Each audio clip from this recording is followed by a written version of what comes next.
Hi everyone, welcome back to Power Grid Connection in Harare and Bulawayo. I'm Samara O'Donnell, joining you from a chilly Melbourne kitchen, trying to thaw with my third cuppa. And as ever, I've got Owen Namo here with me, bringing a bit of Zimbabwean sunshine to the conversation. Owen, are you feeling the energy today? Yes, Samara, I am feeling it indeed. And I think you picked the right word. Energy is at the center of everything we're tackling today. You know, July Moyo's speech at the SADC Energy Week launch has been on my mind. The way he speaks about energy, it's not just about flicking on a light. He says it's dignity, it's hope, it's economic upliftment for every Southern African family. It's massive, Samara. Right? I mean, when you think about it, he's talking about building a literal power line from Cape to Cairo, which is like attempting the overland track, but with electricity pylons instead of muddy boots. The idea is to actually integrate power right across Africa. And I read that 600 million Africans still don't have reliable access to commercial energy. That number kind of scrambles my brain. The ambition here is massive, a plan to integrate power right across Africa, from Cape to Cairo. It's almost too big. 600 million, Samara. That is more people than the entire United States and much of Europe combined.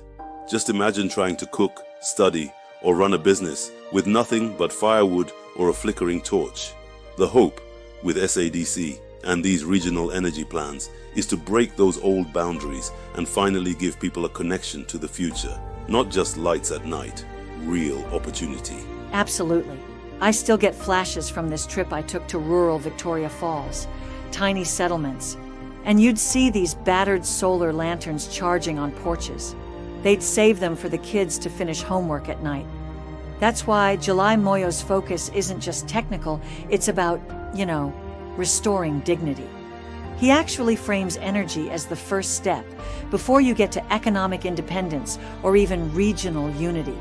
The stakes are pretty stark: stay fragmented, and hundreds of millions stay in the dark, literally and metaphorically.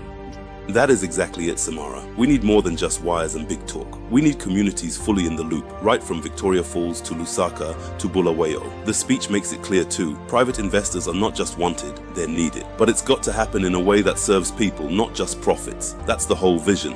A continent lit up from Cape Town all the way north. Where was I going? Yes, unity and ambition. That's the current running underneath it.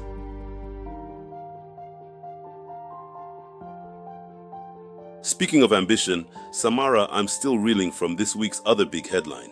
King Mutapa, right here in Zimbabwe, declaring a new era, literally. I grew up hearing stories from my uncle about the old chiefs and their dominions, but now there's an official title.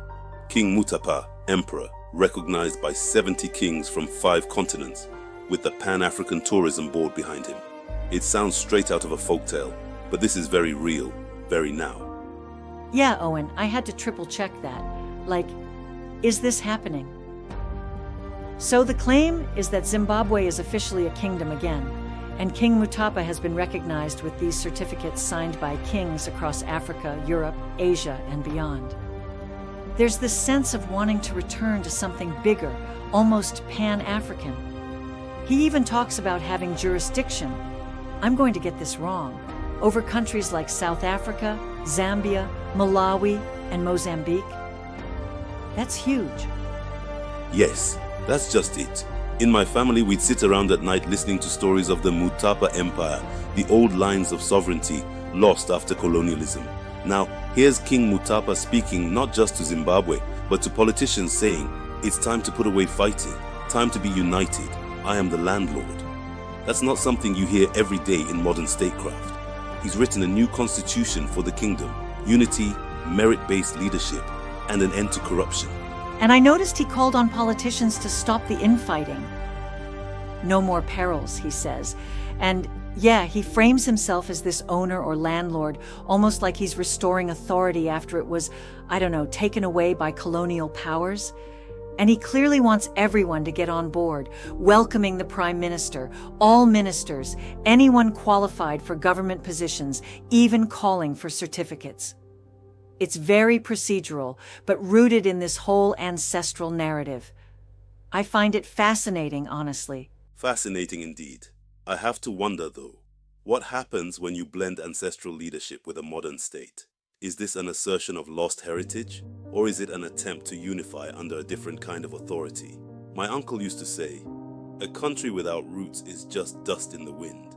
Maybe this is an effort to plant those roots deeper, but I suspect for a lot of people, it raises as many questions as it answers.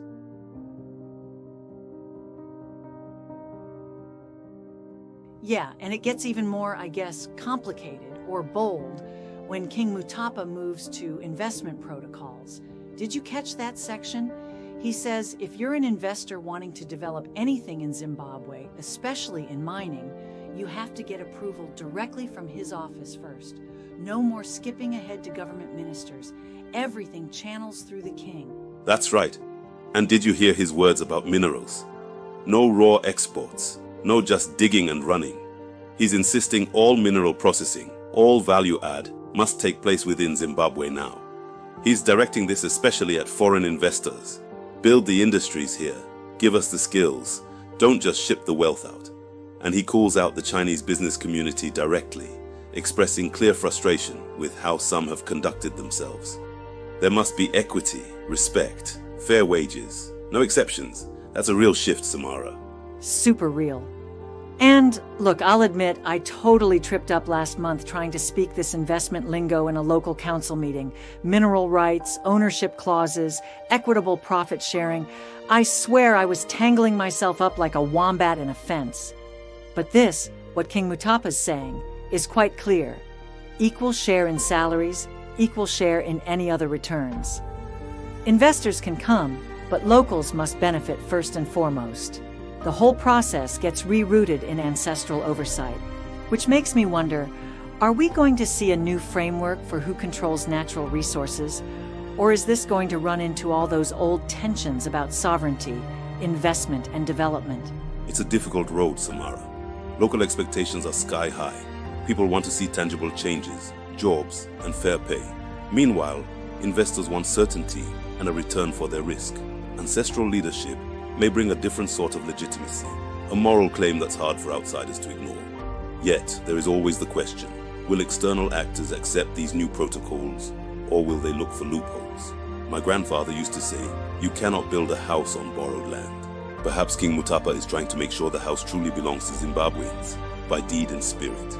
It's a tough balancing act. Well, Owen, I'm grateful we get to pick these tangled threads together, even if we don't always have tidy answers. What's clear is that Zimbabwe is carving out a new story, one that links power grids, kingship, and community in ways I couldn't have dreamt up back at Model UN. I'm looking forward to seeing where this all leads, hopefully with more light, more unity, and a fairer share for everyone. As am I, Samara. Thank you for sharing your stories and your laughter. And thank you to everyone listening in today. This conversation is only just beginning. There will be much more to discuss about the future of Zimbabwe, the region, and the dream of unity from Cape to Cairo. Until next time, Samara, take care. And to our listeners, thank you for joining us. Take it easy, Owen. Catch you next episode, folks. Happy hiking wherever your grid connects. Bye, everyone.